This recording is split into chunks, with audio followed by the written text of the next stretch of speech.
Today's Pokemon news is pretty crazy because I don't remember anyone talking about Dave Gibson leaving the Pokemon company. So recently, James Turner left Game Freak for his own development studio. We had Junichi Masuda stepping back from Game Freak to become a creative fellow for the Pokemon company. And at some point, Dave Gibson quietly left Creatures. Now, I don't know if this was recently. I don't know if this was a year ago. So maybe when he left, it wasn't as crazy, oh man, now James Turner and Junichi Masuda are gone, or if this was kind of in the exodus that we're seeing after Pokemon Scarlet and Violet development is wrapped up. I don't know. But what makes Dave Gibson interesting is because he has reached out to the Pokemon community to make the games better in the past. Now, this was back August 2020. Now, it's been almost 2 years, and we've had a Pokemon game since then, so we can see what this means for Pokemon Scarlet and Violet. Well, because Dave Gibson was a part of Creatures, he was working on Detective Pikachu 2, which didn't really become the next Pokemon game.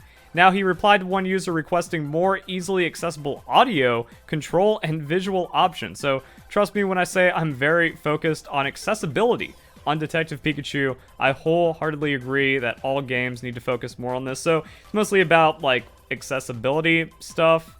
But how this translates into main series Pokemon games, probably still definitely relevant, especially because Creatures does work with Game Freak on the main series Pokemon games. Also, Detective Pikachu 2 is still in the works, apparently. Interview with a quote via Google Translate from an interview on the Creatures website. I'm in charge of programming around drawing in the project of the sequel to Detective Pikachu.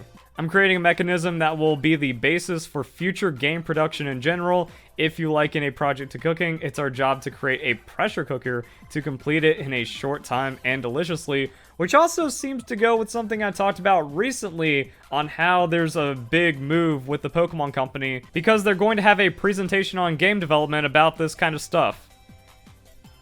This just gets weirder and more complicated.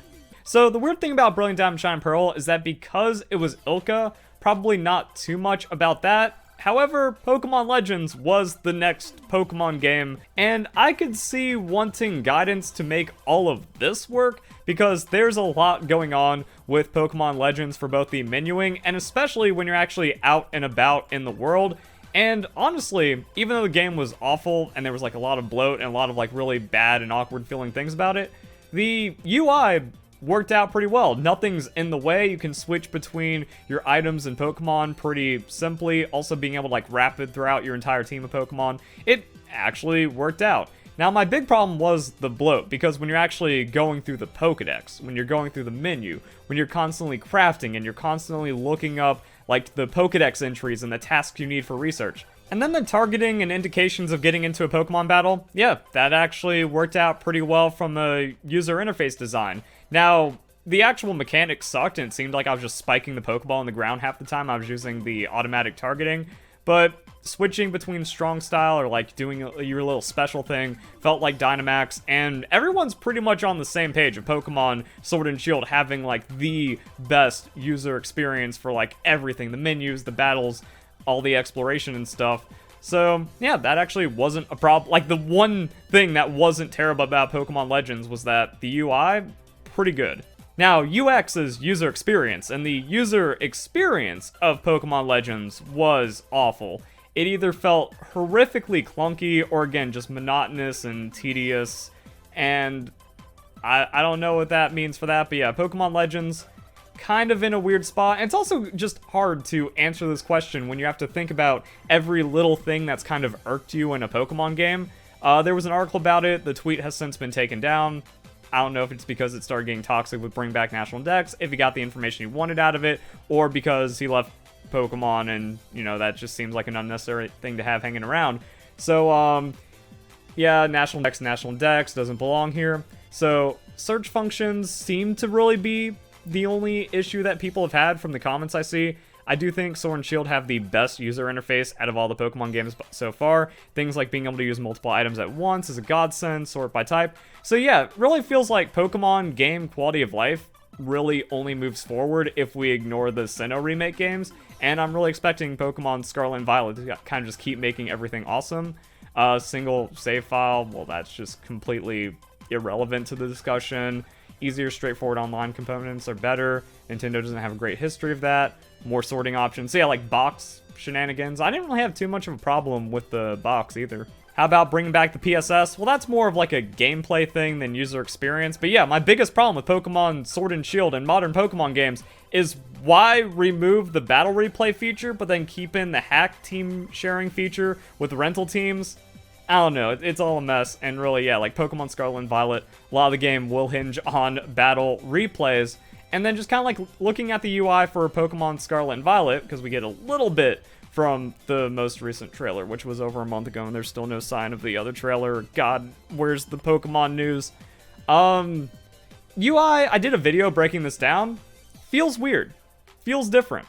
I feel like they peaked with Pokemon Sword and Shield, but this was after Pokemon Sword and Shield, and we don't get to see like all the replies and all of the other weird stuff on this tweet anymore, so yeah, it's kind of like a weird ambiguous thing, but I call it the Game Freak factor. There's always something in the Game Freak factor that makes me go, wow, I didn't really expect this, and this actually makes the game really, really good. I never thought it'd be possible to have vitamins, just use them all at once. The Cramomatic being one of my favorite features ever in Pokemon, we got a really crazy crafting system that lets you take your terrible items and then like alchemize them into really good items. That's awesome. I would have never considered that to be a thing in Pokemon the way it was implemented. Watts also just being a really nice alt currency that it feels like everything you're doing in the game gets some kind of reward, and then you can cash in your Watts for all kinds of crazy benefits. Moving about the UI, also really nice for this. You know, I go to the menu, I have everything I want. It's right there. It's quick. It's easy to access. We can see our Pokemon. We can see our boxes. And I didn't really have too much of a problem with the boxes. I guess like people do want an auto sort because yeah, when you start having all of this going on, if you catch a ton of Pokemon and you want to just have like a big old box sorting time, yeah, you're dedicating like an hour just to all of that. But even then, I don't think there's really much of a way to handle that, because if you have several hundred Pokemon, there's not going to be an automated system that's going to move them exactly where you want and have it all work out. But either way, like, yeah, I can see the Pokemon, I can see the items, I can move everything around just nice. We also have the Y-Com. Boom, one button press, I'm into communication, I can do whatever there. The Pokemon battles I have constantly praised as clean, especially when you get into the competitive battles. The battle stadium looks amazing. But yeah, like info, we can check out what's going on with Pokemon. We got some just quick access to everything. Fighting looks nice. I like the little circles. I like the way the types are represented. And then for the Dynamax, everything is nice, clean, and intuitive. So I feel like, yeah, everyone is on the same page that it peaked for Pokemon Sword and Shield. Pokemon Let's Go, also really nice. I also think Pokemon Let's Go catch combos being the greatest feature we've seen in Pokemon. Hands down. Like, that's the Game Freak factor. So I was like, yeah, overall, the way that this looks, it's alright. Yeah, I think it's one of those things where you start going into something that's too clean and maybe like almost over-designed in that way. Like, you see the little battle Pokemon bag and run icons. Like, yeah, they're there. They kind of tell me what's going on, but I don't feel like I need any of that. And then this is just different. This hits different, but not in a good way. And when I did my video about it, other people were like, yeah, there's something off. I don't know. And then, like, since we're going to be doing overworld Pokemon battles in a different kind of way, a lot going on. So Pokemon Scarlet and Violet, really need to get our hands on it. Maybe it matters. Maybe it eventually wears off. Maybe it doesn't matter at all, because the immersion is just so good. But really, the user experience, I just like having, even though it's kind of late in the context of this video and stuff, I just really like it when everything I do has a meaning, and then it's like, oh, now I can just turn around and use all the Watts to trade and then cash in and get money, or use all the items I've gotten from max raid battles, my large candies. It's like, wait a second, I have enough candies to where I can get a Pokemon level 100, hyper train it, I have enough money to where I can just go to the Isle of Armor, get discounted vitamins, and now I just instant competitive Pokemon. And if I'm missing anything, Cramomatic's got me covered. Same thing for, like I said, with Pokemon Let's Go. I do catch combos, and now I have shiny Pokemon, I have competitive Pokemon, I've got items, I've got experience. I can just do whatever I want now from playing the game. So that's kind of the weird thing about this tweet and the legacy of the tweet. At the time it was made, no problems, because Pokemon Sword and Shield, and especially the DLC, was killing it from a user experience standpoint. I was already a massive fan of Pokemon Let's Go and all the quality of life that came from that. Pokemon Legends ended up sucking, but that was just doomed from the beginning. Pokemon Brilliant Diamond Shine Pearl took a step back on quality of life, but that was Ilka. I don't, like, and it seems like they never really had intention to make it competitive or like a serious main series Pokemon game in that way. And everything seemed to be funneling into Pokemon Scarlet and Violet, true open world, the culmination of everything Pokemon's become to create the greatest Pokemon game. And from what we've seen, I don't really know what suggestions from this tweet have like made it into the modern Game Freak design, UI, UX philosophy, because I didn't really see too many problems to begin with, except for just like, again, removal of battle replays, but it's something else. It's more like gameplay quirks and irks and things that people just kind of get upset about. And the open world kind of remedies a lot of that potentially, where it's like, yeah, open gym order. So really, it's complain at Game Freak Hour, and hopefully the vocal minority didn't ruin a lot of aspects, like we saw the vocal minority just kind of dictate the Sinnoh remake stuff and just kind of ruin Pokemon with Pokemon Legends. And just going off of this stuff, okay, this is long, but again, this just kind of seems like someone that can't be saved. The battle interface in mainline Pokemon games is one of the biggest sore thumbs. Slowest it's ever been. In terms of UI specifically, text like it's super effective needs to be stripped from the text box and communicated by visual means. This guy's just upset about something that makes Pokemon Pokemon. I never really considered text boxes outdated for Pokemon because it's kind of the quirk of Pokemon because that's how it happened. And yeah, like players can see the Pokemon's 3D model using the move. They don't need to be told anymore like it's the red, blue, yellow era. But it's not about that at that point. It's about just being like, hey, you're in a Pokemon battle and this is what a Pokemon battle is. And then the suggestions are clunky and more annoying. The use of items is entirely ridiculous during battles. Even having dedicated Pokeball section is annoying because the Pokeballs are still selected by name via a vertical text menu, visual Pokeball selection wheel. So like this guy wants a selection wheel. And then once a toggleable use this ball pop up so you don't accidentally waste a ball. Like, that's just more clunkiness. Same thing for battle items. Hold the X button to display an item wheel. With item types, with item type tabs, you can cycle through by pressing L or R. That sounds like a lot, and then also setting up a wheel is just like extra work.